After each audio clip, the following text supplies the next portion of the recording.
19장 10절부터입니다. 19장 10절부터 16절까지 말씀입니다.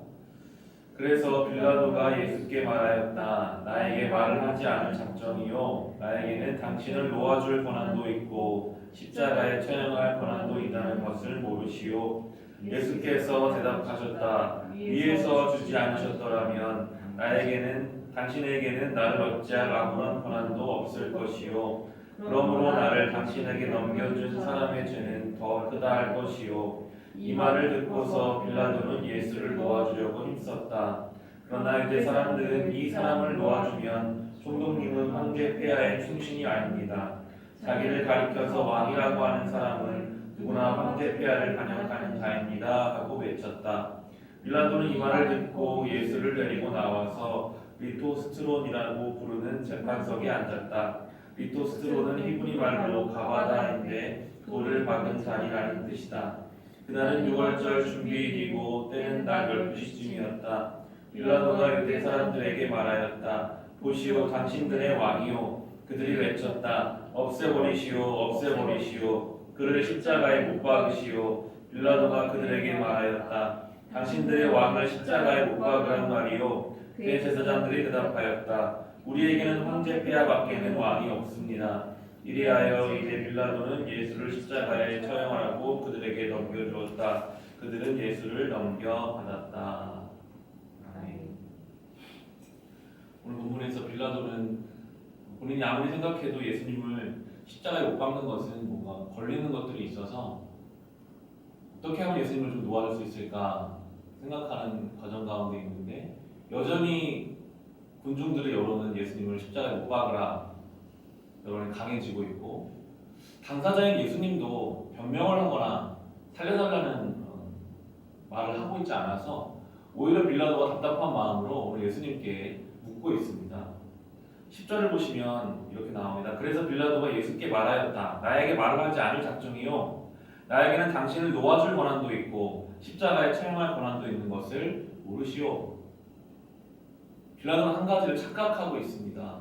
마치 자기의 지금 말하고 있는 것처럼 자기에게 예수님을 십자가에 죽일 권한도 있고 놓아줄 권한도 있는 것처럼 표면적으로 드러난 상황들만 보면서 나에게 그런 힘이 있다라고 생각하고 있습니다. 하지만 예수님은 바로 대답하십니다. 하늘에서 하나님이 허락하지 않으셨다면 나는 여기에 올 사람도 아니고 하나님이 주셨기 때문에 내가 지금 십자가를 가고 있는 것이다 라고 예수님은 완전히 다른 해석을 하고 계십니다.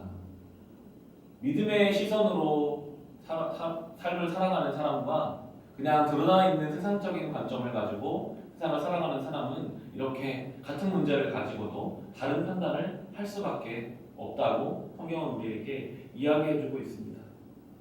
예수님이 그렇게 대답하시자 빌라도는 한 번 더 대중들에게 말하죠. 이 사람이 죄가 없는 것 같은데 어떻게 하면 좋겠는가? 그랬더니 사람들이 오늘 12절 중반부에 보면 이렇게 말합니다. 유대 사람들은 이 사람을 놓아주면 총독님은 황제 폐하의 충신이 아닙니다. 자기를 가리켜 왕이라고 하는 사람은 누구나 황제 폐하를 반역하는 자입니다 하면서 황제의 이야기를 들먹입니다. 빌라도에게 이 예수님도 존귀해 보이는 사람이었지만 그 황제 폐하, 자기가 모시고 있는 황제가 더 중요했습니다. 자기 양심이나 자기의 생각과는 달리 자기의 권력을 쥐고 있는 그 황제를 따라야 하기 때문에 결국 예수님을 십자가에 내어주는 판단으로 빌라도는 가게 됩니다. 어떻게 결정하고 판단할 것인가 성경은 우리에게 물어보고 있습니다. 열왕기하 6장에는 엘리사와 그의 시종이 시리아 군대에 의해서 포위당하는 장면이 나옵니다. 시리아 왕이 이스라엘을 공격하려고 기습작전을 짤 때마다 그 기습이 탄로가 났습니다.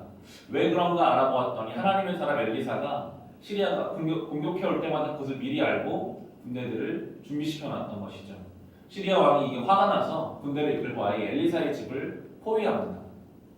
이것을 모르고 아침에 시종이 일어나서 눈을 떠서 창문을 열어보니 자기 집을 군대가 새카맣게 둘러싸고 있는 거예요.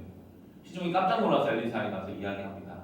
그러자 엘리사가 차분하게 나와서 16절 열왕기하 6장 16절 17절에 엘리사가 이렇게 말합니다. 엘리사가 말하였다. 두려워하지 말아라. 그들의 편에 있는 사람보다는 우리의 편에 있는 사람들이 더 많다. 그렇게 말한 다음에 엘리사는 기도를 드렸다. 주님, 간구하오니 저 시종의 눈을 열어주셔서 볼 수 있도록 해주십시오. 그러자 주님께서 그 시종의 눈을 열어주셨다. 그가 바라보니 온 언덕에는 불말과 불수레가 가득하여 엘리사를 두루 에워싸고 있었다. 성경이 말해주고 있습니다. 상황만 놓고 보면 적들이 둘러싸고 있는 것 같지만 믿음의 눈으로 보면 하나님이 이미 엘리사를 지켜 보호하고 계셨던 것입니다. 믿음의 시선을 가지고 사는 사람과 그렇지 않은 사람은 완전히 그 문제에 대한 해석과 대응이 다를 수밖에 없습니다. 오늘 본문이 딱 그렇습니다. 그냥 드러난 것만 놓고 보면 예수님이 참 불쌍해 보입니다. 사람들에게 맞기도 하고 이제 사형 언도를 받아서 사형장으로 끌려가는 아무 힘도 없는 그런 죄수로 보이지만 하나님의 믿음의 관점으로 예수님의 가시는 여정을 보면 모든 인류를 구원하기 위한 엄청나게 놀라운 이 구원의 여정을 주님께서는 걸어가고 계십니다. 그 길을 떠날 수 있는 능력도 예수님께는 있었지만 순종하는 마음으로 그 길을 걸어가는 이 예수님의 모습을 우리는 믿음의 시선으로 볼 수 있습니다. 우리에게도 이 믿음의 시선이 중요합니다. 우리는 과연 어떤 마음으로 오늘 하루를 살아가고 있을까요? 사순절에 고난주간의 중간을 보내고 있습니다. 예수께서 순종하는 마음으로 믿음을 가지고 길을 걸어가셨던 것처럼 때로는 우리도 억울하고 이해가 안 되고 초라해 보일 수 있지만 우리가 믿음의 눈을 가지고 이 길을 걸어가면 우리를 통해서 하나님은 놀라운 일을 이루실 것입니다. 세상 사람들처럼 세상적 기준으로만 판단하고 결정하는 우리가 아니라 정말 하나님이 원하시는 그 길이라면 믿음의 눈을 가지고 순종해서 나아갑시다. 그럴 때 주님께서 우리를 지켜 보호하십니다. 하나님의 사람은 하나님께서 지키십니다. 그 하나님의 은혜를 날마다 경험하시면서 오늘도 예수님의 십자가를 깊이 묵상하시면서 살아가시기를 주님의 이름으로 축원합니다.